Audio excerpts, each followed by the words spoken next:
All right, let's jump right in. Today's deep dive takes us into the world of Karen Horney. Ooh, exciting. It is, it is. Specifically, her book, Neurosis and Human Growth.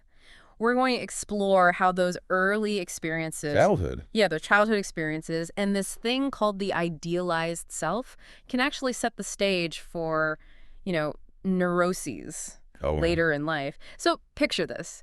A child growing up, but they're constantly feeling like their needs. Their real needs. Yeah, like their real needs and their true potential are just being overlooked. Mm-hmm. Like almost like they're being squeezed into this box that doesn't really fit.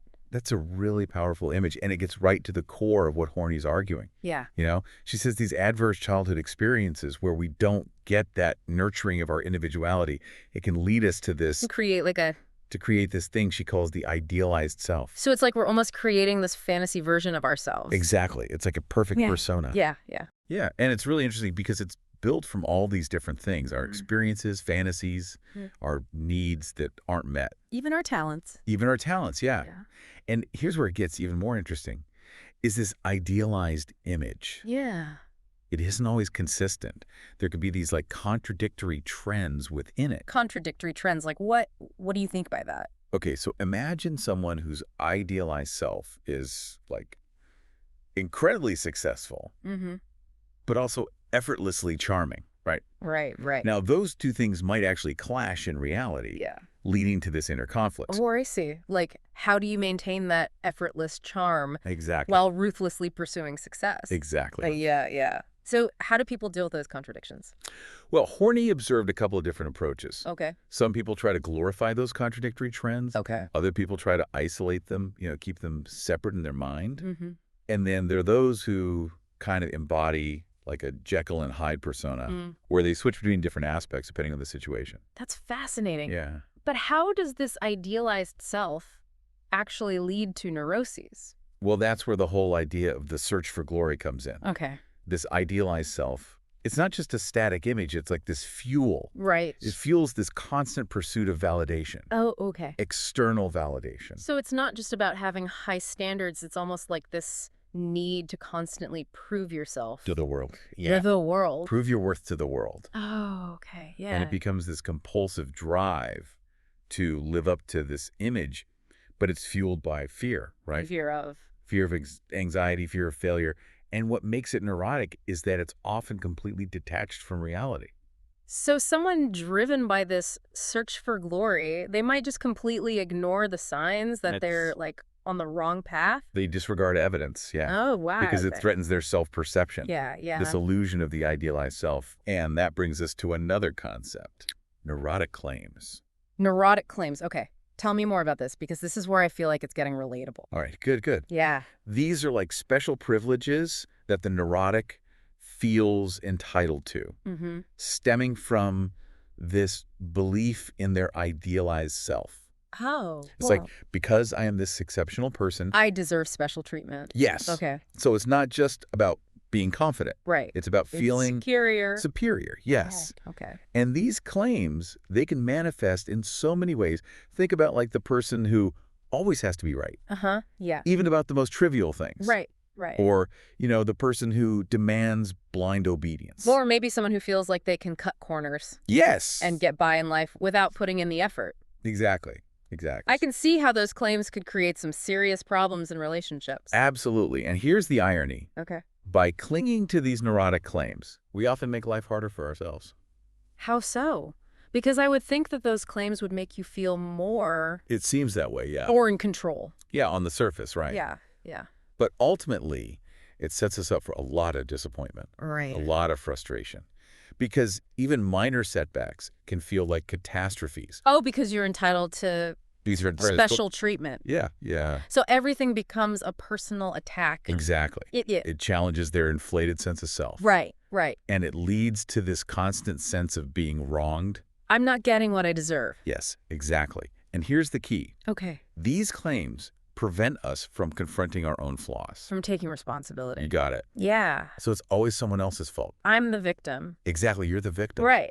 That's a key characteristic of neurosis. Yeah. It's this inability to self-reflect and grow. Right. You're stuck in this cycle of blame and self-justification. It's a vicious cycle. It is. It is. Yeah. But it's not just these grand claims. This idealized self also manifests in these smaller, more insidious ways. Okay. It's what Horney calls the tyranny of the shoulds. Ah, the Yeah, shoulds. shoulds. We all know those, the feeling of pressure, Oh, yeah. constantly, those high standards. Exactly. Yeah. It's important to distinguish this from genuine ideals. Okay. The shoulds are absolute unforgiving, Right. often focused on outward appearances. Rather than True growth. true growth. Oh, It's like this internal voice that's constantly telling you what you should be doing, feeling, thinking. how do those play out in everyday life? Can you give an example? Okay, so picture someone who feels like they should always be happy and positive, Right. right? No matter what challenges Oh, they're yeah. facing. So they suppress their true emotions. Right. They put on this facade Right. of cheerfulness, and it's just so draining. It's almost like they're living life according to a script. Exactly. Exactly. Yeah. And it creates so much inner conflict. Right. Because it's unattainable. Right. These shoulds are based on an idealized image that is often unattainable. Yeah. So you're setting yourself up For disappointment. for disappointment. Yeah. Yeah. But how does this connect back to the idealized self? So those shoulds, right. Yeah. They're often a reflection of those qualities and achievements Oh, okay. that are part of our idealized self-image. Okay. We feel we should be successful, we should be popular, Right. because these are the traits. That we associate with Regal. that perfect persona. Yeah. So it's all interconnected. It is. The idealized self fuels that search for glory, leads to those neurotic claims the should. and the shoulds. It's like a web It is. It is. that keeps us trapped. In that cycle. Yeah, and that brings us to another aspect of Horney's work, Yes. which is self-hate. Ooh, yes. This is where it starts to get It gets heavy. heavy, yeah. How does that discrepancy, that gap between our idealized self Yeah. and our real self lead to that self-loathing? Well, it's almost inevitable, right? Yeah. We create this image of perfection, this godlike persona, Right. and then we look at our flawed human selves, Yeah. and we inevitably fall short. Right. And that gap, that creates a breeding ground for self-hate. Because we're constantly judging ourselves against that impossible standard. Exactly. And that self-hate can manifest in so many ways. Oh, it can. It Yeah. can. Relentless self-criticism, Yeah. a sense of unworthiness, Yeah. even engaging in self-destructive tasks. Oh, wow. Almost like a punishment Yeah. for not living up to that image. Right, right. Horney uses the example of Raskolnikov in Crime and Punishment, Oh, right. who, he should be able to kill Yeah. to prove his strength. But in reality, the act completely contradicted his true nature Oh, yeah. and just filled him with self-loathing. Wow, that's a powerful example Yeah. of how we can force ourselves into these self-sabotaging behaviors Yeah. because we're terrified of failing To live up to. to live up to those expectations. Yeah. It's like a war with ourselves. It is. It is. But how does self-hate then connect to neurotic pride? Well, this is what's fascinating. Okay. Horney argues that self-hate and neurotic pride are two sides of the same coin. Wait, hold on. How can pride and self-hate coexist? It seems contradictory, right? That does. But they're both fueled by the same underlying insecurity. Oh, okay. We cling to this grandiose image of ourselves, Right. and any perceived attack on that image can trigger all these negative emotions. Oh, so it's like you're vulnerable. You are incredibly vulnerable, Yeah. even though you're projecting this image of strength. Oh, wow. And so this vulnerability manifests as shame, humiliation, rage, fear even. Right. But here's the insightful detail. Horney points out that those reactions Oh, okay. can be transformed into other feelings, like guilt, disappointment. Oh, wow. So it's like we're masking our vulnerability. With more generally acceptable emotions. acceptable emotions. Yeah. That's so interesting. It is, right. It's like we're constantly trying to protect this fragile ego, Exactly. this idealized image, Yeah, even at the cost of our own well-being. absolutely. But what does all of this mean for our relationships? How does this play out in how we interact with other people? That's a great question. Yeah. And it's something we're going to explore more in depth as we continue this deep dive. Okay. But for now, I'll leave you with this thought. Okay. The more we fixate on this idealized self, Mm-hmm. the more we alienate ourselves from our true selves. Our true selves, our true feelings, our true feelings, wishes, potentialities. Okay. And that disconnect can have a profound impact on our ability to form healthy relationships. So it's not just an internal struggle. No. It ripples outward. It does. And affects all aspects of our lives. It does. Stay tuned because next time we're going to be talking about... I'm definitely staying tuned because this is getting juicy. It is. It is. It's getting really, really interesting. Yeah. Next time we're going to explore how these neurotic patterns play out in our relationships and discuss the different solutions that Horney identifies. I can't wait. It's going to be good. All right. It's going to be good. Yeah. Welcome back to our deep dive into Karen Horney's Neurosis and Human Growth. Yeah. And last time we were talking about how this idea of the idealized self can lead us down this path of, neurotic claims and self-hate and like this alienation from our true selves. Yeah, it's a lot. It is. It is. But it's important stuff. Yeah. And today we're going to delve into how all of this impacts our relationships. Yes. Absolutely. And Horney identifies 3 main neurotic solutions. Solutions? Yeah, air quotes. Air quotes. That people develop to cope with all this inner turmoil. But are they actually helping or just masking the problem? That's the thing, right? They might offer like some temporary relief from anxiety, but ultimately they just reinforce those neurotic patterns and create... They create more problems. In our interactions with others. Yeah. So let's hear it. What are these so-called solutions? Okay, so Horney categorizes them as expansive, self-effacing, and resignation solutions. Okay. Let's unpack those one by one. Let's start with expansive. Right. What drives those? So people who adopt expansive solutions, they're all about mastery, control. Okay. Think about like the person who needs to dominate every conversation. Oh, yeah.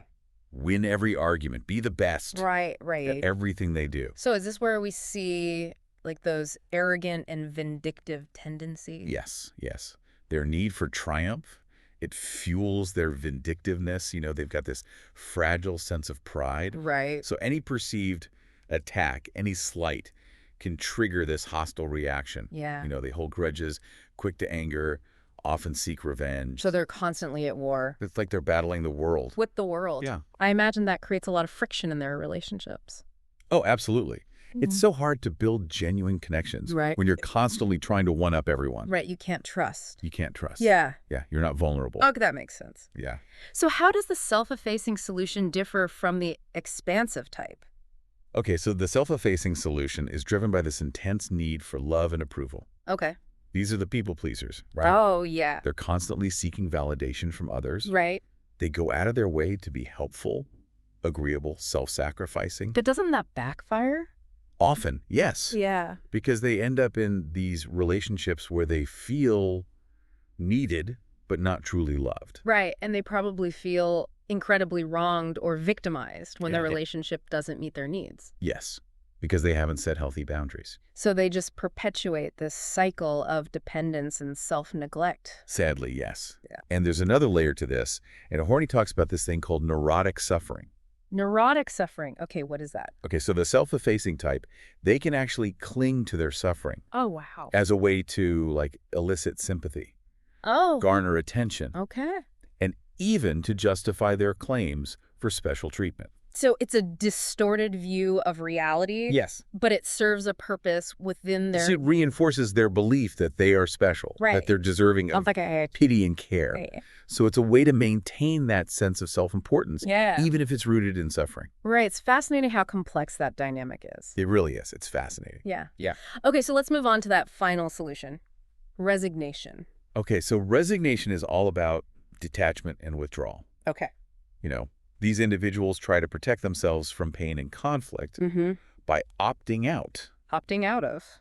Of life, relationships. Wow. Their own ambitions. It sounds incredibly lonely. It can be very isolating. Yeah. These individuals often settle for this, like life of quiet desperation. Right. Devoid of both joy and pain. So is there, like, a sense of peace in that or just emptiness? It's more emptiness, I think. Yeah. They become observers rather than participants in their own lives. And Horney talks about a patient who was, like, incredibly insightful. Yeah, she could analyze herself. She could analyze. But couldn't apply that knowledge to actually change her life. So it's like they're trapped. Trapped in this inertia. This inertia, yeah. Constantly retreating. From growth. From growth, from fulfillment, yeah. And I imagine their relationships also reflect this Oh, absolutely. this detachment. They might form like superficial connections, Right. but they avoid genuine intimacy, vulnerability. It's a solitary existence. It is. So can they break free from these neurotic solutions? Is there hope for change? That's where psychoanalytic therapy comes in. Okay. It can be a powerful tool for self-discovery and growth, but it's not a quick or easy process. No. All right, so we're back for the final part of our deep dive into Karen Horney's Neurosis and Human Growth. Yes. And we've been talking about this idea of the idealized self and how it can lead us to these neurotic solutions? melodic solutions, yeah, Yeah. in our relationships and in life. And it's been, it's heavy stuff, I gotta say. It is. But really eye-opening, too. Absolutely. But that understanding is the first step. Right. Towards actually breaking free from these patterns. Yeah, and we touched on that last time, how Horney believed that therapy could be really powerful, a powerful tool for change, but she also emphasized that it's not easy. No. So why is that? Why is it so challenging for people to break free from these neurotic patterns? Well, imagine building your whole life around these solutions, even if they're flawed. Right. Letting go of those patterns, even if they cause pain, it can feel really threatening. It's like a comfort zone. It is. It's familiar. A familiar way of being. Yeah. Even if it's, dysfunctional. Exactly. And remember, their pride is deeply invested in maintaining that idealized self-image. Right. So any challenge to that can trigger all sorts of defensiveness and resistance. It's not just a lack of awareness, then. It's almost a fear. It's a fear. Of confronting the real self. Of confronting the true self. Yeah, the flaws and all. Flaws and all, yeah. So how does therapy actually help people overcome that? Well, Horney placed a lot of emphasis on emotional experiencing in therapy. Okay. It's not enough to just, intellectually understand these concepts. Yeah.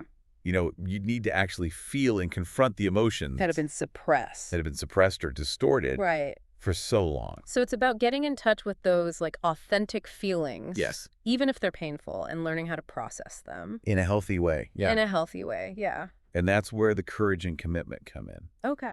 Because this can be, a messy process, an uncomfortable process. Yeah. Horney even talks about repercussions that can happen along the way. Repercussions, what are those? Think of them as setbacks, like temporary resurgences of old patterns. Oh, okay. So, for example, someone might have this breakthrough moment of self-awareness. Okay. They're feeling empowered, independent. Right.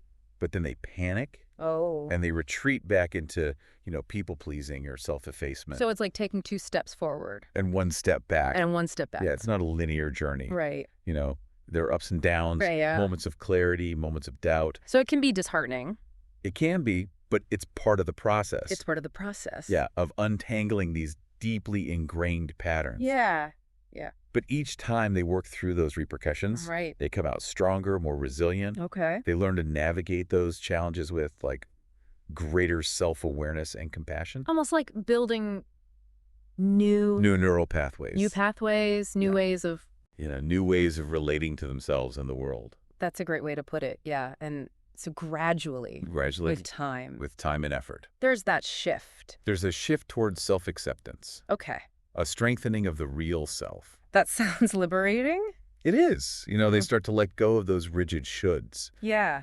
Embrace their authentic desires, their potential. But it takes a lot of work. It does. It takes courage, patience, support. Yeah. It's not a quick fix. It's a journey. It's a journey. Of self-discovery that takes time, a willingness to confront those deep-seated fears and insecurities. Yeah. And, most importantly, a belief in the possibility of change. Right. Belief that you can actually change. Yeah. So I think we've covered a lot of ground today, but for our listeners who are just starting to, explore Horney's work, what would you say are some, key takeaways?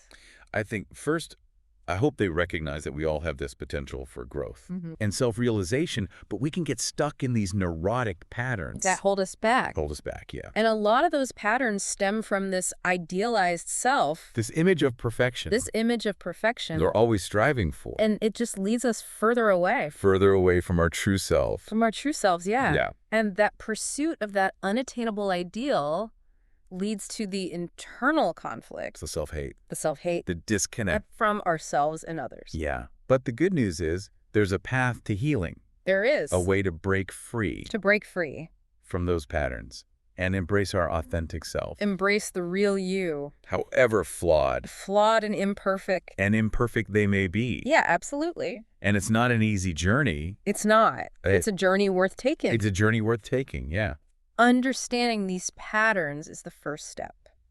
That's right. So to our listeners, I would say, yeah, reflect on Horney's ideas. See if you can identify any shoulds, any neurotic claims. Neurotic claims, yeah, that might be driving your behavior. Yeah, good idea. It's an invitation to embark on your own journey of self-discovery. Yes, I love that. Yeah, maybe crack open Neurosis and Human Growth. Oh, yeah. Give it a read, and you're not alone on this path. You're not alone on this path, and there's support available if you need it. Absolutely. Well, I think this has been a really fantastic deep dive. It has. It has. Thank you for joining me on this journey. Thank you for having me. And thank you to our listeners for, going on this exploration of Karen Horney's work with us. Yes. Thank you for listening. Until next time, happy diving.